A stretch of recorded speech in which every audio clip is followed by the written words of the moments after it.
Hey guys, welcome to the channel. मैं हूं आपका अपना सचिन भारद्वाज और आज हम लोग सीख रहे हैं एमएस वर्ड के अंदर पैराग्राफ रिबन। इससे पहले मैंने एक वीडियो बनाई है एमएस वर्ड की जिसमें मैंने फॉन्ट रिबन को अच्छे से समझाया है। तो ये वीडियो भी बहुत डिटेल में होने वाली है। इस वीडियो के एंड तक बने रहना अगर कुछ सीखना चाहते हो अपनी जिंदगी में। तो चलो बिना कोई टाइम वेस्ट करे शुरू से शुरू करते हैं। तो बच्चों, सबसे पहले है बुलेट्स ऑप्शन। ये 3 अलग अलग तरह के बुलेट्स हैं, तो इनको एक एक करके डिटेल में समझते हैं। तो आप यहाँ पर देखोगे, यहाँ मैंने 3 तरह के अलग अलग बुलेट्स ले रखे हैं। सबसे पहले इस वाले बुलेट को लगाना सीखते हैं हम लोग। यहाँ पर हमें सिलेक्शन लेनी है, कंट्रोल ए प्रेस करके यहाँ जाना है। अब आप यहाँ ढूंढोगे, ये वाला बुलेट मिल गया हमें। जैसे ही मैं क्लिक करूंगा यहाँ पर बुलेट सेट हो जाएगा। तो ये तो बहुत ईजी था। अब आप सेकंड टाइप देखोगे, सेकंड टाइप में कैसे बुलेट यूज करें। एक सर्कल है और बीच में डॉट है। तो देखते हैं जरा, इस तरह का कोई बुलेट अवेलेबल है हमारे पास यहाँ। तो देखो, इस तरह का यहाँ कोई बुलेट अवेलेबल नहीं है। तो जब भी आपके सामने ऐसी कोई सिचुएशन आ जाए कि कोई ऐसा बुलेट यूज किया है कि जो कि इस बुलेट लिस्ट में है ही नहीं, तो आप नीचे जाओगे डिफाइन न्यू बुलेट में।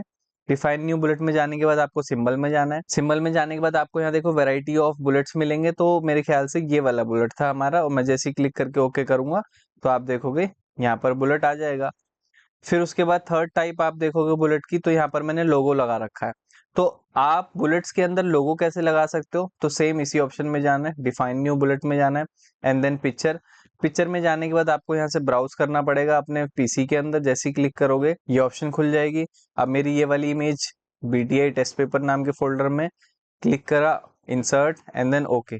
तो आप देखोगे यहाँ पर बुलेट में लोगो लग चुका है। जैसे इसको सिलेक्ट करके आप इसका फॉन्ट साइज बढ़ाओगे तो आप देखो यहाँ पर एकदम परफेक्टली लोगो बुलेट की जगह पे लग चुका है।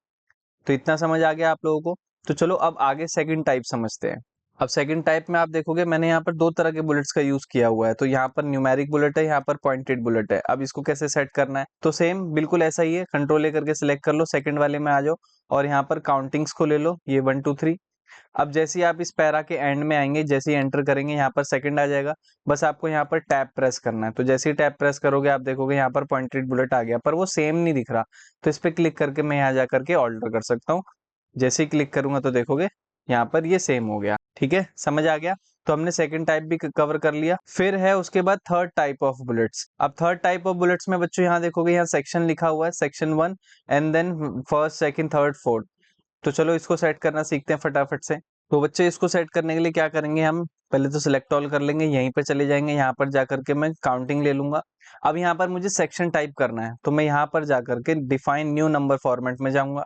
इस 1 से पहले सेक्शन लिख दूंगा। जैसे सेक्शन लिख के स्पेस लिख के एंटर कर दूंगा मैं, तो आप देखोगे यहाँ पर सेक्शंस के अकॉर्डिंगली मेरे बुलेट्स लग गए हैं। पर अगर आप देखोगे तो सेक्शन के नीचे भी उसने बुलेट पॉइंट बना रखे थे, वो भी रोमन नंबर में। जैसे ही मैं इस पैराग्राफ के लास्ट में एंटर करूंगा तो आप देखोगे यहाँ सेक्शन 2 आ गया।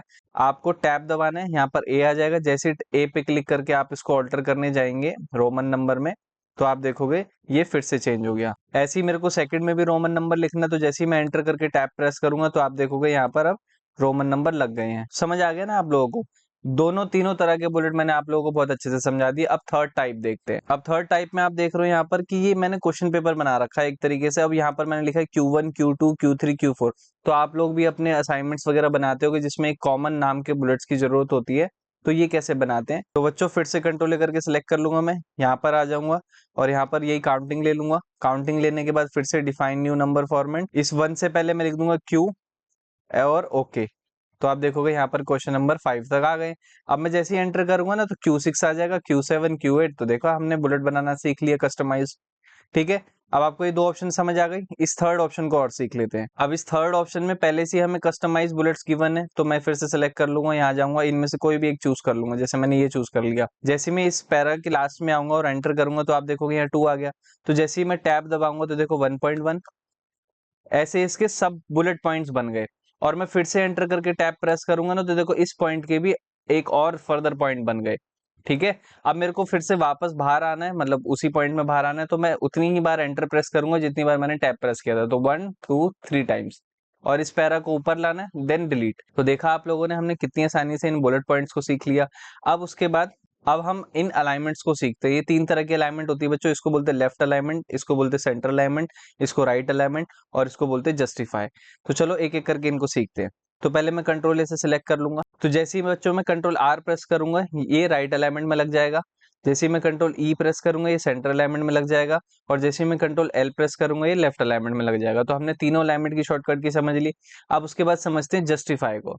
देखो जस्टिफाई में क्या होता है, जब हमें कोई डॉक्यूमेंट प्रिपेयर करना होता है तो आप देखोगे, मतलब ये वाली जो लाइन है आप देखोगे यहाँ पर पैराग्राफ कितने बढ़िया बेहतरीन तरीके से लगा हुआ है, पर इस राइट साइड में कुछ वर्ड्स बाहर है कुछ वर्ड अंदर है, तो मैं चाहता हूँ दोनों तरफ से ये बराबर हो जाए। तो जैसे ही मैं कंट्रोल ए करके कंट्रोल जे प्रेस करूंगा तो आप देखोगे दोनों तरफ से जस्टिफाई हो गया, मतलब यहाँ से भी एक सीधी लाइन में आ गया और इस तरफ से भी यहाँ पैराग्राफ हमारा सीधी लाइन में आ गया। तो इस ऑप्शन का नाम है जस्टिफाई। ठीक है, भूलोगे तो नहीं ना। अब आगे ऑप्शन को सीखते हैं, फिर से कंट्रोल लेकर के सिलेक्ट ले लेता हूं मैं।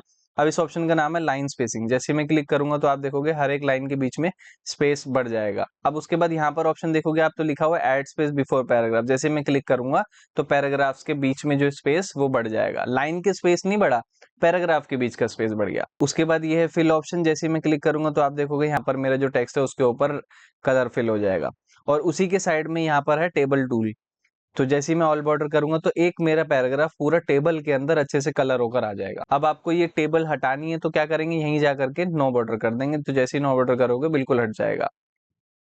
तो इससे पहले मैंने आपको बताया ऑल बॉर्डर और नो बॉर्डर। अब इन सब का क्या काम है, जैसे ही मैं बॉटम बॉर्डर पे क्लिक करूंगा तो आप देखोगे यहाँ बॉटम में लाइन आ जाएगी, और फिर से सिलेक्ट करके जैसे ही मैं टॉप बॉर्डर पे क्लिक करूंगा तो आप देखोगे टॉप पे लाइन आ जाएगी, लेफ्ट से लेफ्ट में लाइन आ रही है और राइट से राइट में लाइन आ रही है।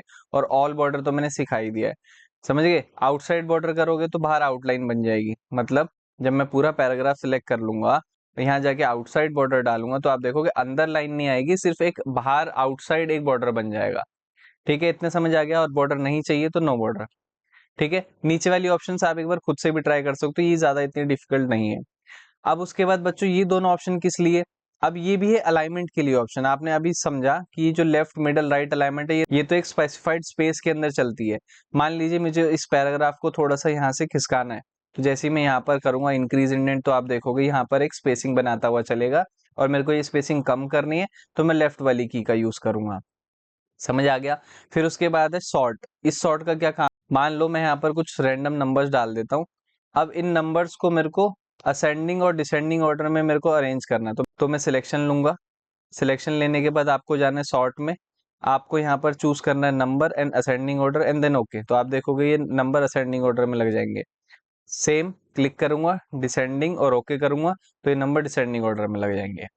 इतना समझ आ गया। सिर्फ ये नंबर्स के साथ ही नहीं चलता, ये वर्ड्स के साथ भी चलता है। मान लो यहाँ पर रैंडम में कुछ लोगों के नाम लिखता हूँ, तो आप देखोगे जैसे ही मैं सिलेक्ट करके इनको अरेंज करूंगा असेंडिंग ऑर्डर में, तो देखो तो अल्फाबेटिकली पहले एम आएगा फिर पी आर एन एस। तो देखा आप, इसने वर्ड्स को भी अल्फाबेटिकल ऑर्डर्स में चेंज कर दिया। समझ आ गया आपको। तो आज इस वीडियो में हमने पैराग्राफ रिबन को भी खत्म कर लिया।